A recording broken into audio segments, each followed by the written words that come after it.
JBN, we keep you informed. Police investigating $2 million robbery in Mandeville. The Mandeville police are following strong leads into Monday's injuring and robbery of a gas station bearer who was robbed of approximately $2 million while on his way to make a deposit. In confirming the incident, head of the Manchester Police, Superintendent Gary Francis, said yesterday morning that the police are investigating claims by the bearer about how he was robbed and other details surrounding the incident. Police reports are that about 9 a.m. the bearer was approaching the entrance of the Scotiabank location on Caledonia Road near the intersection with Ward Avenue when two men alighted from a motorcycle and attacked him. The men managed to escape. Two charged for murdering Mobe businessman. Two men have been arrested and charged with the murder of Montego Bay businessman Ali Jackson, whose body was found in a shallow grave in Granville, St. James on Wednesday, February 5. They are 19-year-old Patrick Williams and 22-year-old Tasika Vassell, both of Guinea Tree Lane, Granville in the parish. Reports are that about 11:55 a.m., 43-year-old Jackson reportedly left work for lunch on Saturday, January 29, when he could not be contacted after a missing persons report was made. Investigators probing the case later found his Nissan X-Trail motor car abandoned and on fire in retirement Granville in the parish. His body was discovered buried in the community a week later. Williams and Vassell were arrested after an intensive investigation. Their court date will be announced at a later date. $350,000 reward being offered for the safe return of Jasmine Deen. A reward of $250,000 is being offered for the safe return of missing University of the West Indies Mona student Jasmine Deen. Deen, who is in her first year at UWI, is visually impaired.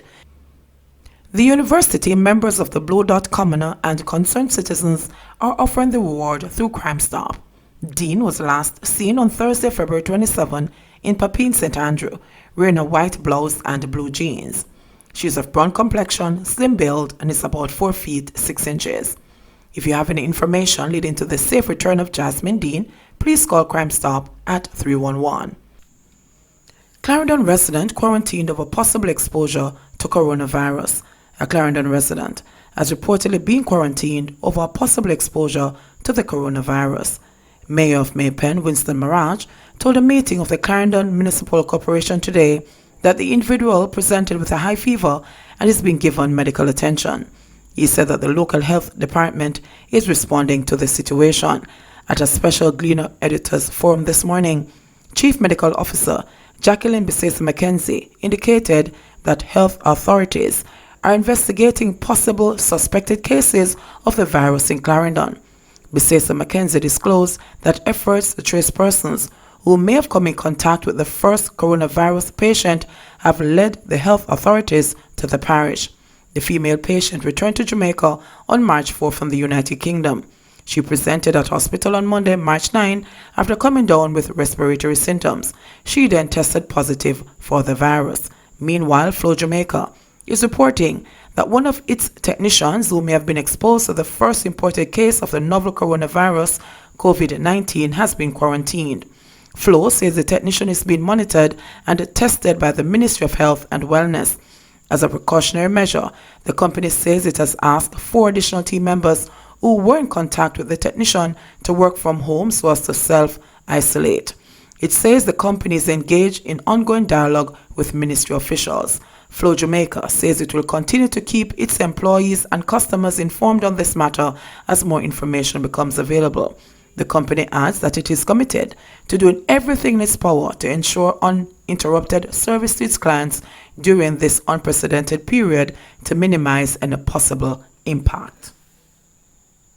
Scotiabank closes New Kingston branch over possible coronavirus exposure. Scotiabank has closed its New Kingston branch after it came to light that one of the 2 confirmed local COVID-19 patients visited the location and was in contact with some staff members. The woman arrived in Jamaica from the United Kingdom on March 4 and turned up at hospital on Monday, March 9 after presenting with respiratory symptoms. She came home for a funeral. Scotiabank says as a precaution, staff members who came in contact with the person have been asked to self-isolate for 14 days.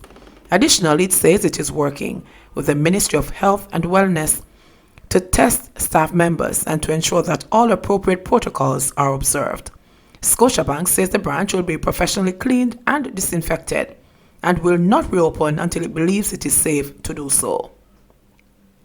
Customers who need in-branch services are being asked to visit the Oxford Road or Halfway Tree branches or any other branch that is convenient.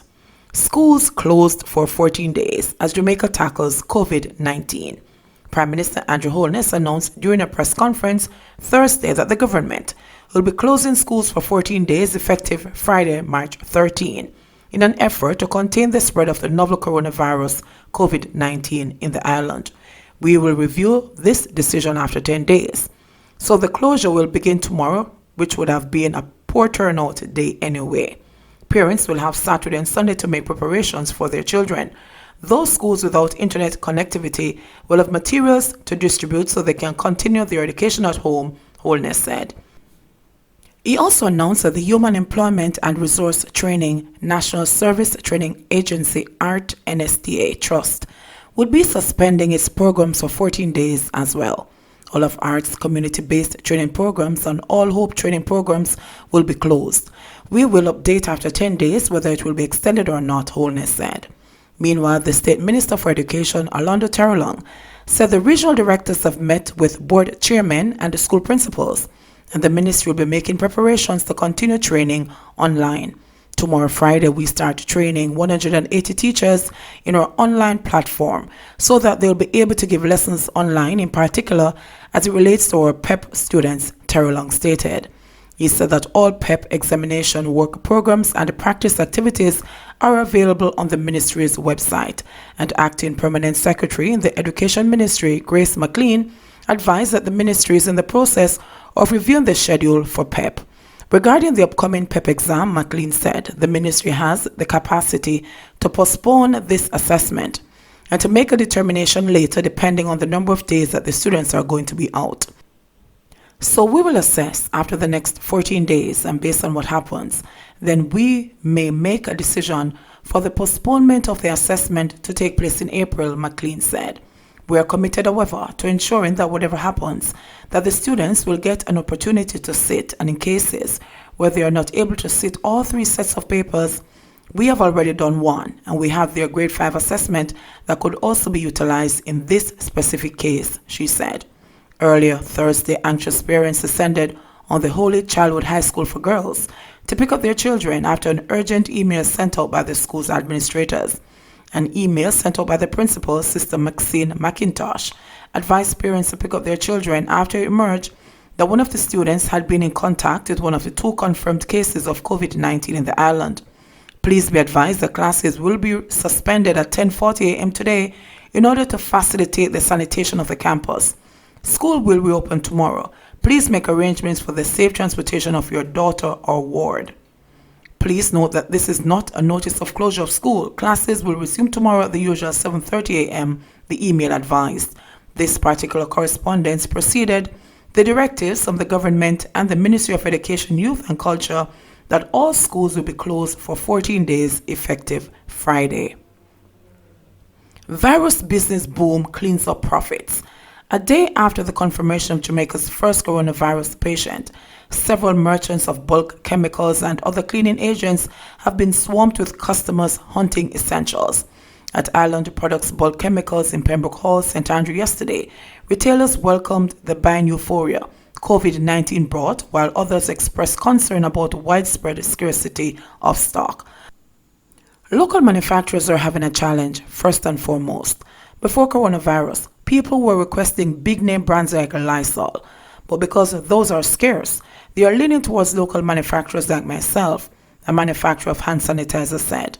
The manufacturer said that she has been seeking out products since last Thursday in a bid to satisfy her clients. The thing is, we use more alcohol than what is used in Lysol, and because of that, customers always wanted my hand sanitizers. However, since last week, Thursday, this location, Island Products Bulk Chemicals, don't have any alcohol, and I need huge amounts to make my products, she said. They are limiting how much gallons of alcohol each person can get. So basically, each person can get 2 gallons. And I need more than 40 gallons today because of the demand of the clients. According to the manufacturer, bottles of hand sanitizers were sold out. Research from Ligonier, Eastern St. Andrew to Clock Tower Plaza and Halfway Tree had not netted enough stock. Even down to the alcohol itself has gone scarce. You're calling the headquarters as a manufacturer to say I need X. They are sending you to outlets. And when you come here, you're restricted to 2 gallons. The buyer who urged the government to crack down on price gougers said. None of the buyers were willing to reveal their names. For a shopkeeper based in Duane Park, the news about the deadly virus and ensuing self-awareness among Jamaicans translated into a spike in profits. He's a regular customer at Island Products and was busy loading 2 barrels onto his van yesterday. Flu kill more people than corona. But I told this is foreign, everybody I run up and down. But me love it. Keeping my business alive. All 3 times for the week I have to come here and refill, he said. Yesterday, the Health Ministry reported a second patient in Jamaica with an imported case of COVID-19. Health and Wellness Minister Dr. Christopher Tufton disclosed that the patient was a United States Embassy employee who recently returned from the United Kingdom.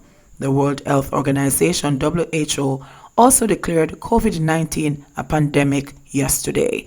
JBN, we keep you informed. Please remember to subscribe, like, share, leave us a comment, and click the notification bell to receive our daily news items.